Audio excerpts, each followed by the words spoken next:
Hi, மாண்டிசெரியில் tasting சென்ஸை improve பண்ணுறதுக்கு tasting tray அப்படின்னு ஒரு மெட்டீரியல் இருக்குது. ஸோ அதில் வந்து டிஃப்ரெண்ட் டேஸ்ட், அந்த 6 டேஸ்ட்டோட லிக்விட் ஃபார்மில் இருக்கும். ஸோ நம்ம குழந்தைங்கள வந்து அதை டேஸ்ட் பண்ண சொல்லிவிட்டு இந்த ஸ்பூனில் சின்ன சின்ன ட்ராப்ஸாக விட்டு டேஸ்ட் பண்ண சொல்லிட்டு அதோட நேம் அதை வந்து இன்ட்ரடியூஸ் பண்ணுவோம். எதெல்லாம் ஸ்வீட்டு, எதெல்லாம் பிட்டர், எதெல்லாம் சால்ட்டி, அந்த மாதிரி கொடுப்போம்.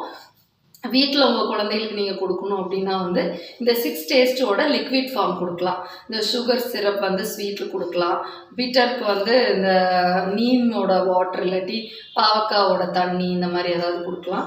ஸோ அப்புறம் வந்து புளிப்புக்கு வந்து லெமனை வந்து தண்ணியில் வந்து கொஞ்சமாக தண்ணி கலந்து கொடுக்கலாம். சால்ட்டிக்கு வந்து சால்ட் வாட்டரு, ஸ்பைசிக்கு வந்து பெப்பர் வாட்டர் கொடுக்கலாம். இல்லை ஏதாவது ரொம்ப ஸ்பைஸியாக ஏதாவது சாப்பிட பொருள் இருந்தாலும் கொடுக்கலாம்.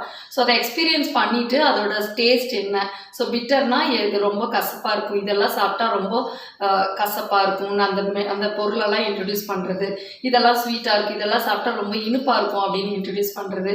இந்த மாதிரி 6 டேஸ்ட்டையும் நீங்கள் இன்ட்ரடியூஸ் பண்ணிகிட்டே இருக்கும்போது என்ன ஆகும்னா அவங்களுக்கு ஈஸியாக எது சாப்பிட்டாலும் இது ரொம்ப ஸ்பைஸியாக இருக்குது, இது ரொம்ப சால்ட்டியாக இருக்குது அப்படின்னு அவங்க எக்ஸ்ப்ரெஸ் பண்ண தெரியும்.